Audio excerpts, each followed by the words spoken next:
Welcome to the Business of Being Brilliant, where I explore the human side of work. I talk to business leaders, academics, authors, and other experts about when they've worked at their best and when they've floundered. We find out how to change organisations for the better so that everyone can flourish. I'm your host, Helen Beedham, organisational expert, speaker, and author of the Amazon best-selling business book, The Future of Time. All the show notes are on my website at helenbeedham.com, where you can also sign up for my monthly insights into the latest work trends, plus some exclusive offers to help you flourish at work and at home. Now let's crack on with this week's episode.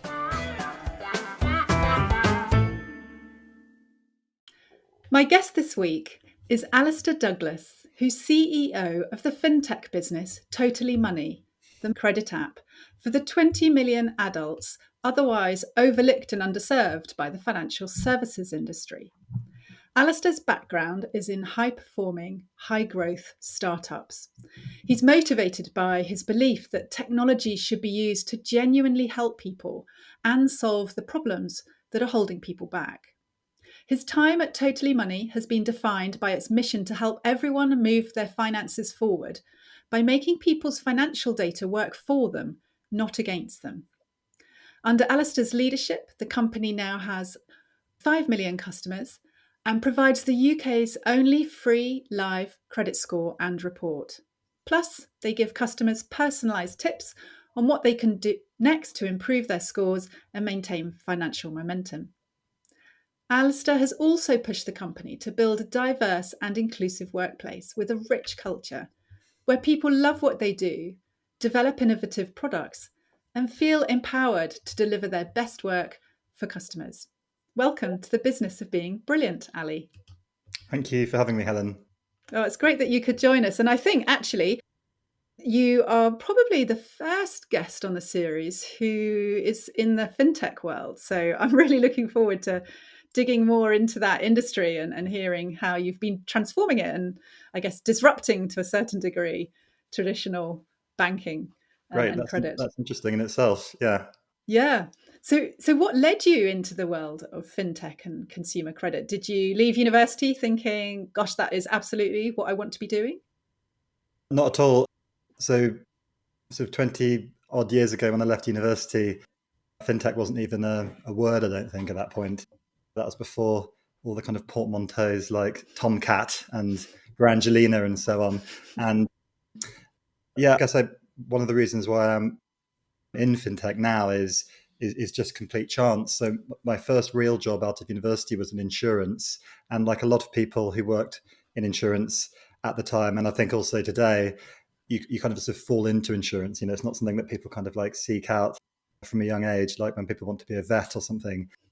So I kind of fell into that, selling insurance for a short period of time. And then I got made redundant and I was looking for a job, and I kind of got a job at what now would be called a startup. But back then was just kind of a very small company trying to do something with the internet.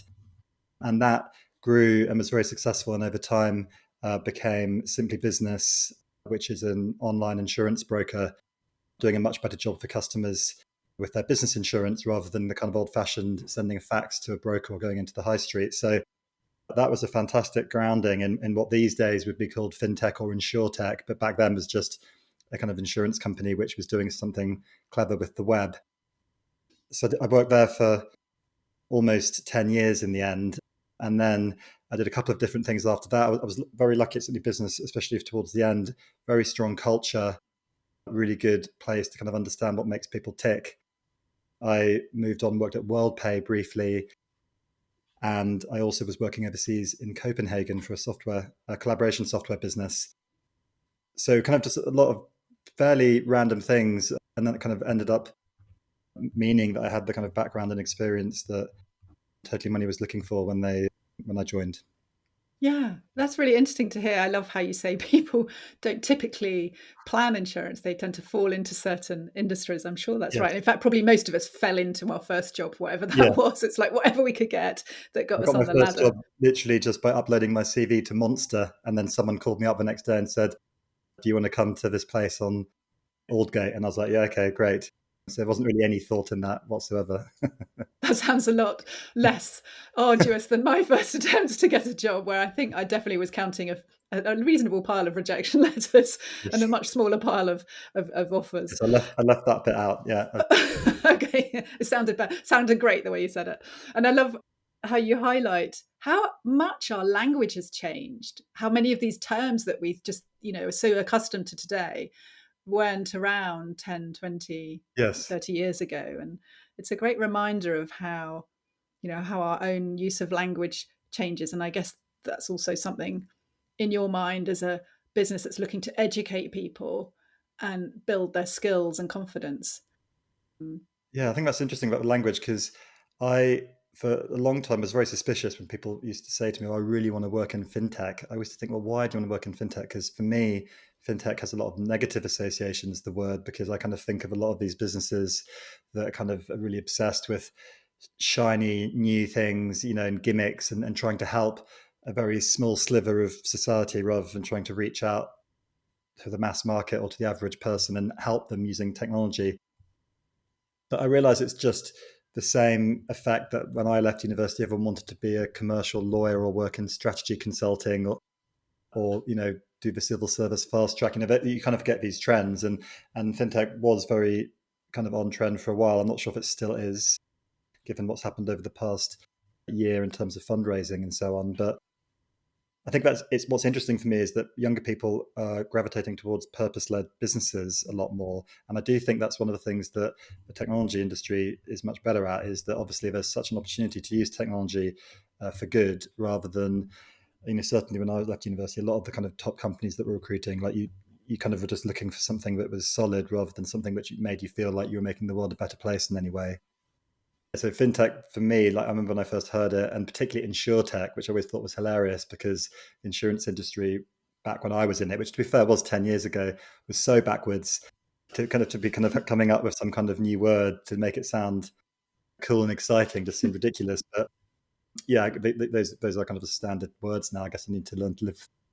Yeah, yeah, and it's really interesting to hear your view about actually for people entering careers now or looking to switch career. It's less about the hot label that might be flavor of the month at the moment, and more about actually the real aims and ethos of the company that they might be considering working for.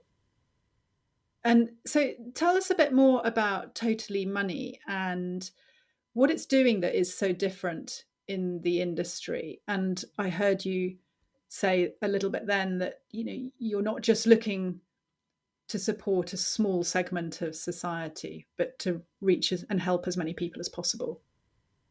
Yeah, that's right. And our kind of like purpose and motivation is all around helping people move on up and helping them use their financial data for them, not against them, which obviously you mentioned in the intro.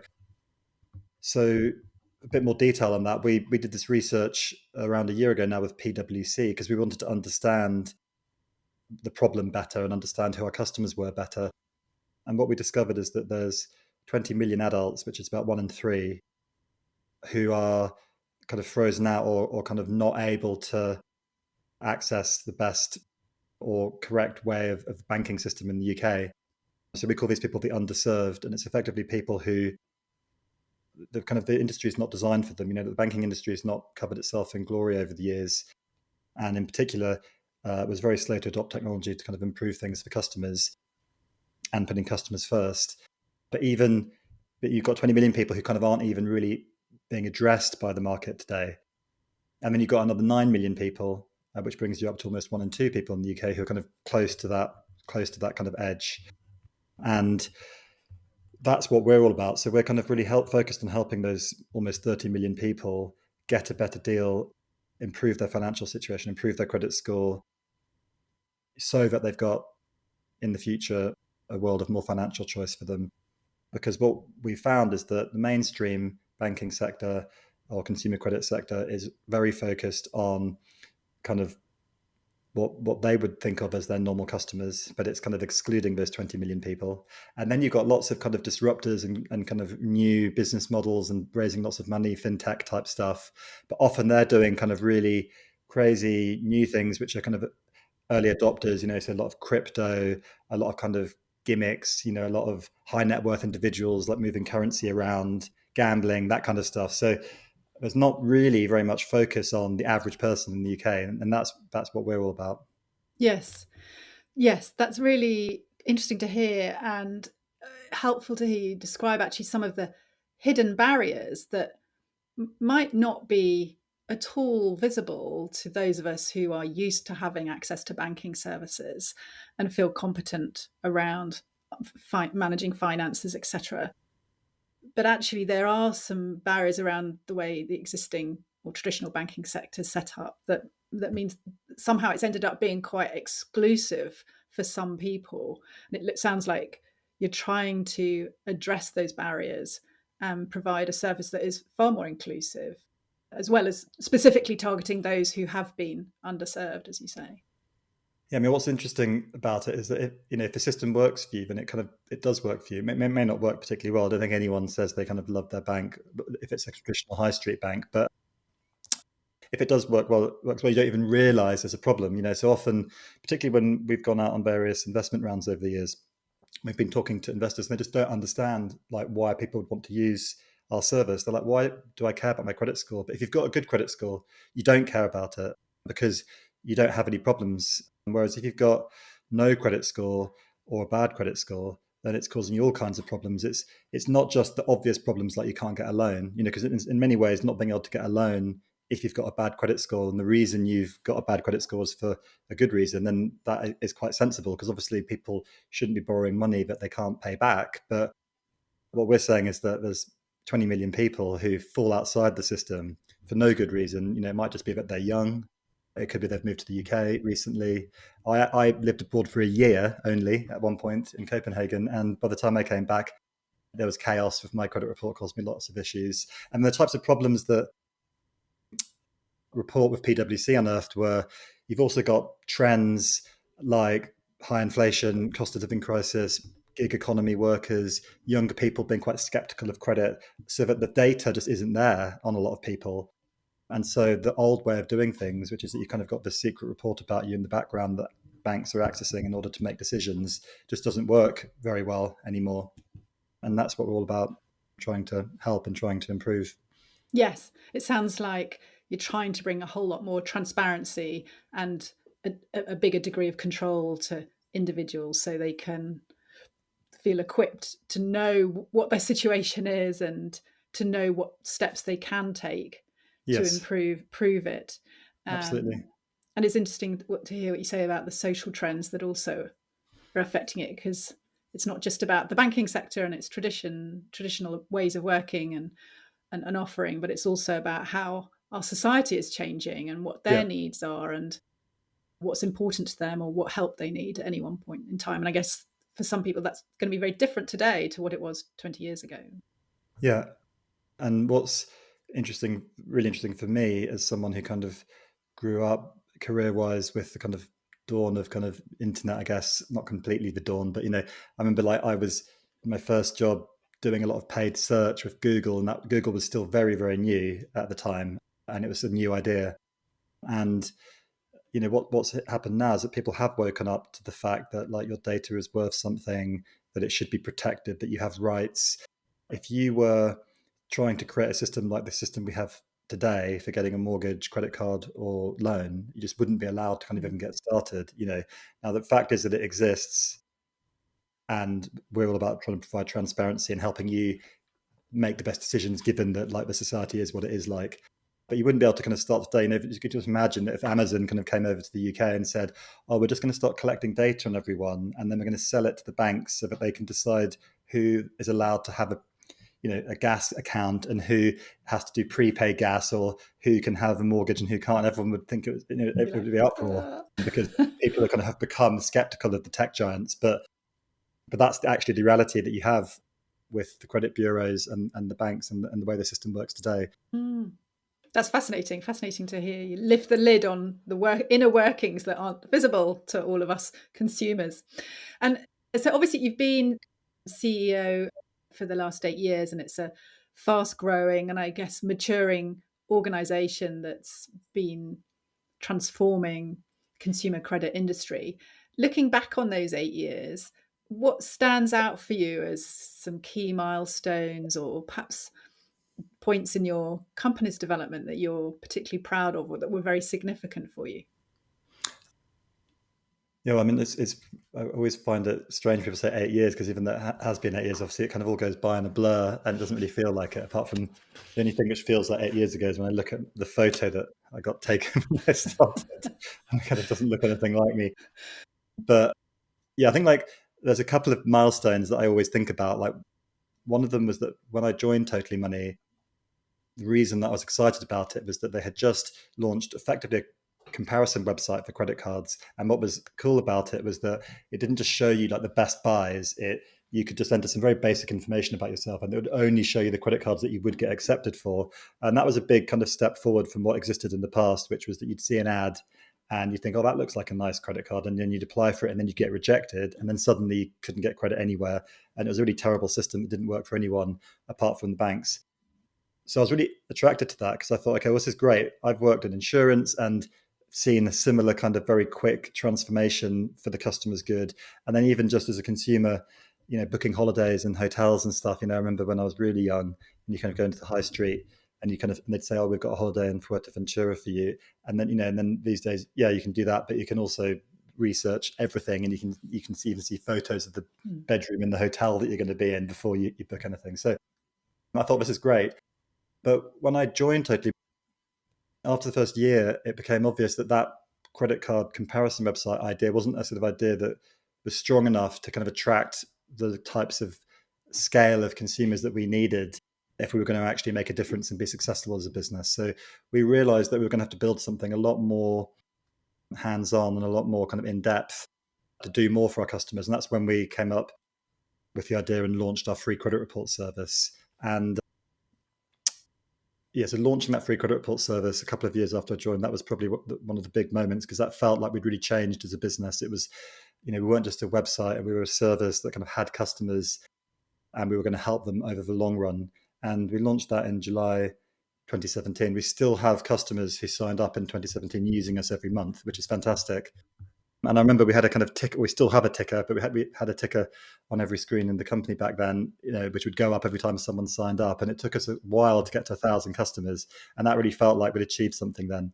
And now we've just recently hit 5 million customers, and you kind of forget, but actually it stops becoming exciting, the big numbers at one point. So when we got to 1,000 customers, I remember we got to 1 million customers, and I remember giving a speech to the company and I said, this is probably as exciting as it's ever going to get, and everyone said to me afterwards, you're such a misery guts, because, how about when we get to 2 million? But I do think that there's something about those early milestones which are much more exciting when it's kind of, you didn't even know if you were ever going to be able to do it. And then suddenly you've achieved it.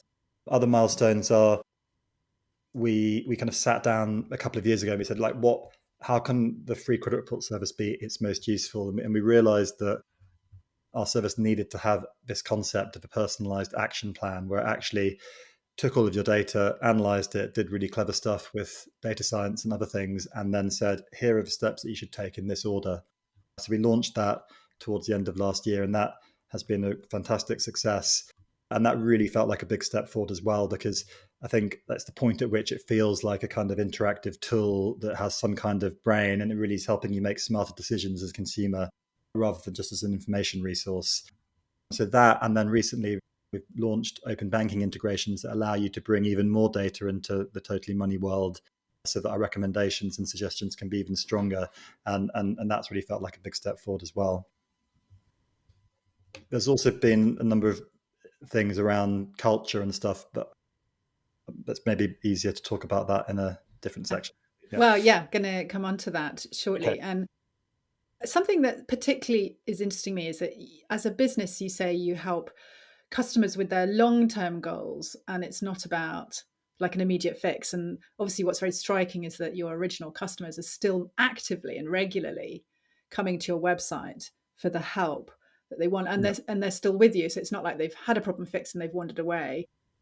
It's actually helping them over the longer term. And I'm quite interested about that whole longer term mindset, strategic mindset as a business, because so often today business is all about kind of growth at all costs and growing as fast as you can, and much more short term metrics and definitions of success. So, could you explain a little bit more about, well, does that still apply to you, the short term stuff, or how does the long term mindset play out for your business? Sure. Well, I think there's a number of themes there around kind of short term versus long term, and I don't think there's ever any right or wrong approach. So I wouldn't kind of say, oh, that you should always be like us, because it depends on what industry you're in and what the circumstances are. But in our case, we're trying to help people do better with consumer credit and other financial decisions. So there is no quick fix for that kind of stuff. It is just the reality. If there was a quick fix, then you wouldn't have a situation where the cost of living crisis was happening and many people are disadvantaged and cut out of the system. And there's a kind of really, really technical way of looking at it, which is that you could say, okay, well, your credit report is one of the big things that you need to get right, and that credit report goes back 6 years, so therefore it will take you up to 6 years to get it fixed. But then there's also just the reality that like moving from being young, looking for your first job, all the way through to retirement is a journey, and you will need support along that journey for most of the time, for most people. And that's why we're all about the long term, because we want our customers to trust us. We're a very customer focused business. And one of the reasons we can compete with, much larger corporations in the finance sector is because we're all in all out about being on the customer's side. And so therefore they trust us. We're the highest rated for the type of thing that we do by customers. And, that comes from kind of putting the customer first and so on. So I think that's one reason. I mean, I think there's another kind of theme around fintech and fundraising, which, clearly there was a huge kind of wave of fundraising, and constantly be reading about these businesses that had just launched, raising tens, hundreds of millions of dollars, plowing into growth and advertising. And then many of those businesses fail, but they're kind of taking the all out, we want to kind of rule the world or nothing approach. But our approach has been a slower and steadier one, and something that I'm quite pleased with, because I think that when it comes to kind of money decisions, anything that grows very quickly out of nothing, you have to be a little bit concerned of, because like where's that growth coming from and why? And there's been numerous examples of things that have grown very quickly, and then it turns out that it's been because it's been offering bad advice, or people are borrowing money they can't pay back, or whatever it is. I think that there's a kind of concept here around sound money, and I think like within our sector, things that grow very quickly, it's not always good. It's better to be, what you want to make sure that you're around, not just in a year, but in 5 years and 10 years. Then there's a value to longevity. Yes, that makes sense. And I'd love to dig a bit more into how you've built an organizational culture that makes customers really trust you and feel that you're absolutely supporting them and on their side. How do you go about, as CEO, shaping that culture? Have there been specific messages or initiatives or tools and processes you've put in place, or is it more kind of just in the moment, kind of shaping and influencing? Yeah, well, I think as CEO, I think how I've mainly done that has been through shaping our culture to reinforce that that's what we're all about. I obviously have ideas about our product from time to time, but I absolutely don't see that as my job to be kind of, I definitely don't have the answers about how you can build the best product. So for me, it's all about understanding that if you want to have a customer focused product, that you need to have a really highly engaged team building that product. Because, you can imagine a scenario. I always use tobacco or arms companies, but I'm sure they've got like really talented people working for them. But, do they believe in the product, and do they get excited about it? Maybe they do. I don't know. But like, you're not going to, fundamentally, you're not going to have that kind of good culture. And so the first point is always, okay, well, if we want it in the long run, if we want to have the best culture, you can't just kind of be like a big company and be like, oh, we're just going to effectively buy a team of 200 to build us something which is customer focused, because they won't care. People actually need to kind of intrinsically care. So my focus is all about trying to create that environment. So one of the ways we do that is we're just very clear when we're hiring that that's what we're about. We want people to join us because they want to help us make a difference, rather than we don't want people who just want to work in fintech because they've read that it's cool, or but it's like, top 5 trends in employment in 2019, or whatever it was, And and then secondly, we put a lot of focus into improving staff engagement internally. So we use a tool called Peakon to help us continuously monitor how staff are feeling, what's working well and what's not working well, so we can have this continuous kind of build, measure, learn approach to building a better culture. And we also put a lot of thought into how we can make sure that the team is so intrinsically motivated. And that's because our team is effectively very small. There's only less than 100 of us, and everyone is a specialist in what they do. So it's kind of a small team of highly experienced, well, highly trained and specialist functions, like an F# developer or a UX designer or kind of marketing analyst or something. So you really need to put a lot of thought into making sure that those people have the right environment to succeed. And for us, we have drawn a lot of inspiration from a lot of the kind of theory, which I think is called like self-determination theory, and there was loads of research years ago by Ed Dietschy and so on. And obviously there's been a million books and blog posts written about it all since then, but we put a lot of thought into autonomy, which has always been something we've been very strong on. So we're kind of creating the environment so that our teams can go off and achieve stuff.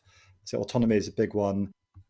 I often talk about how we have a kind of no hippos culture, and hippo is a acronym that I stole from someone, I can't remember who, but it means highest paid person's opinion. So it's not the type of situation which I've been in the past. I used to work in marketing for a number of years, where your boss is saying, no, I want this color red, not that color red, please, with the logo.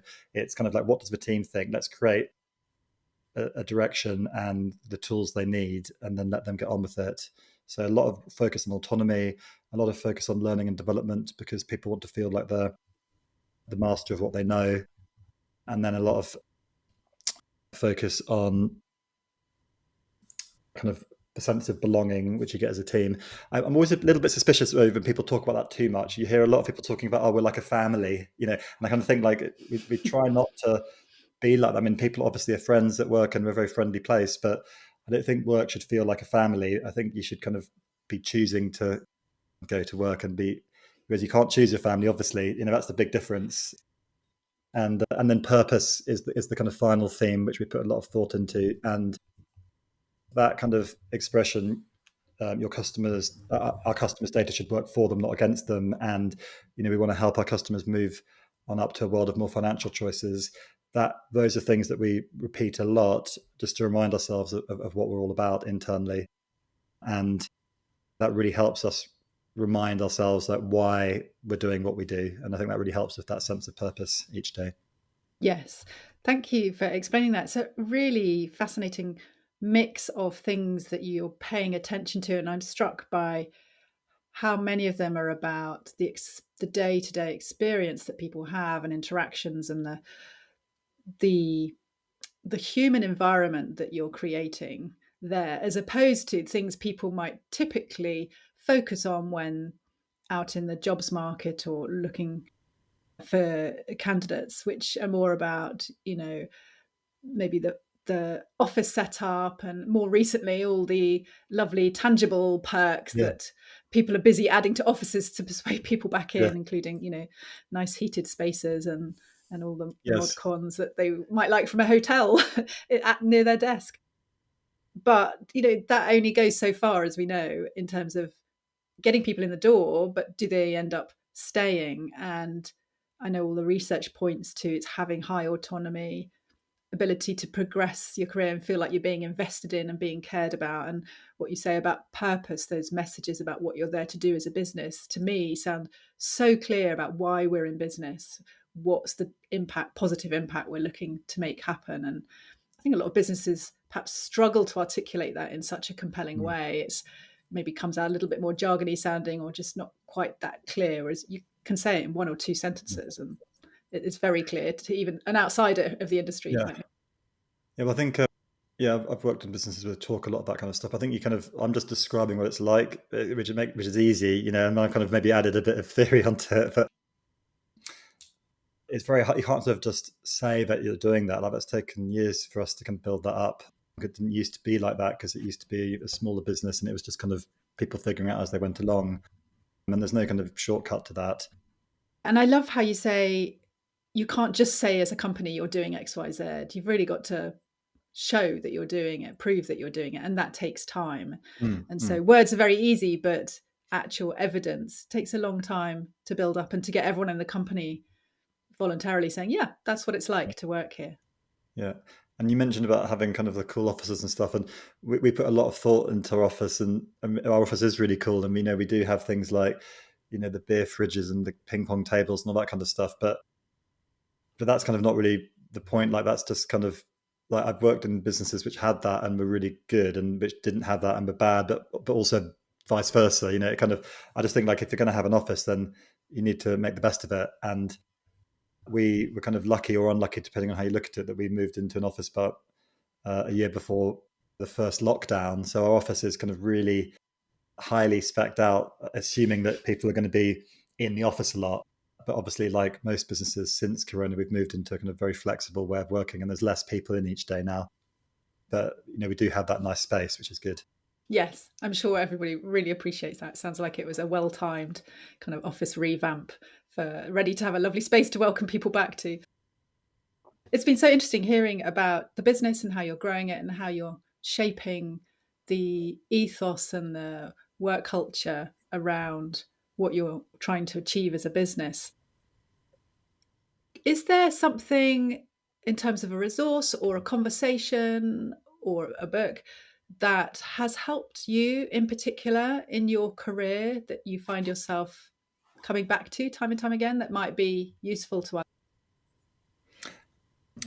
There's two things I can think of. One is kind of the sensible answer, one's the kind of silly answer. So the sensible answer is, and it's not, this isn't an original thought by any means, but it was a kind of big turning point for me career-wise, which is that I went to a conference in New York in about, I think, 2009 or 2010, and I saw Eric Ries, the author of Lean Startup, give a speech, and he just released the book. It was kind of to promote his book, I realized, and afterwards I had a quick chat to him, and he signed a copy of the book for me, and I read the book, and I just found that incredibly sort of inspirational at the time.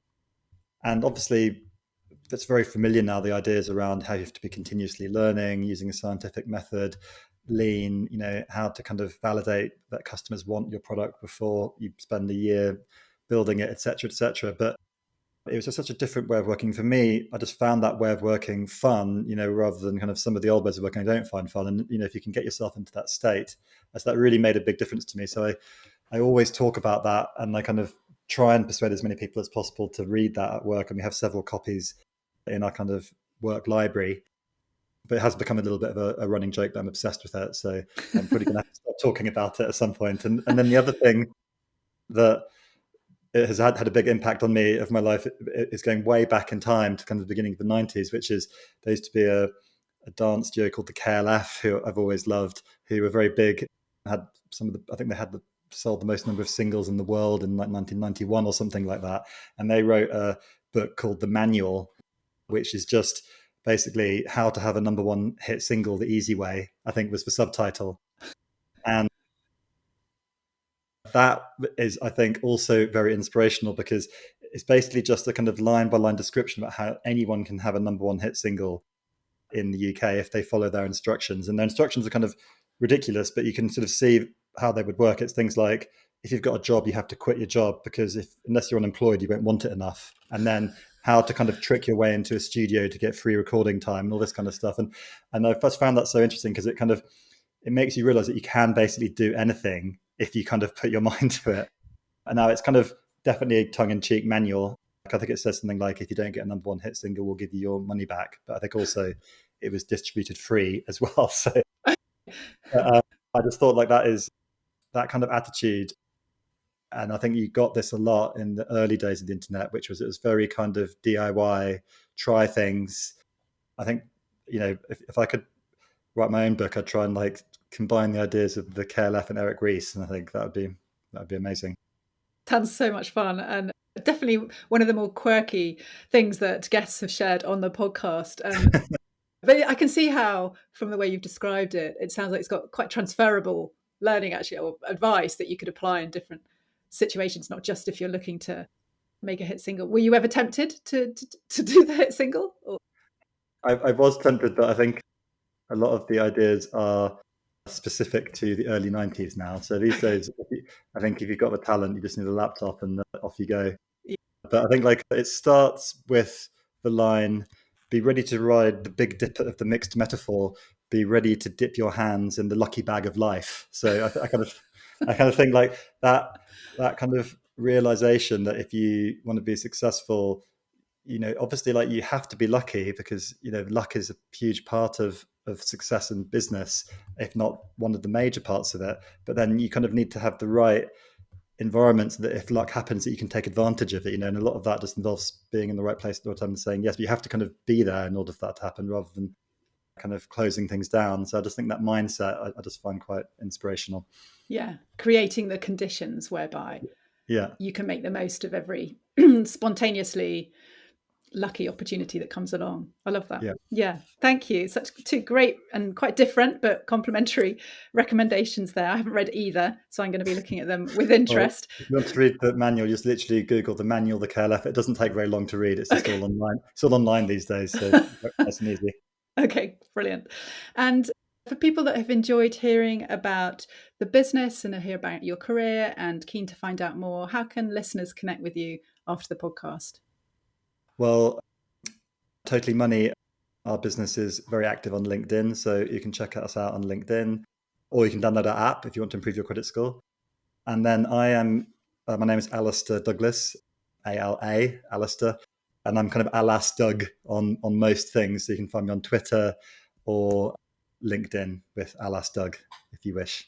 Wonderful. Thank you. And I was absolutely thinking that a number of people listening might now feel somewhat more motivated to go and find out their credit history and check their credit scores. I know you got me massively thinking about that, not just for myself, but people in my broader family who might enjoy that or find it helpful. Thank you so much for coming on the show, Ali, and talking about the business and your career and all the positive changes you're looking to help bring about in society through the work that Totally Money does. It's been a real pleasure speaking with you, and thank you for being a brilliant guest. Thank you very much for having me, and good luck with the rest of the series.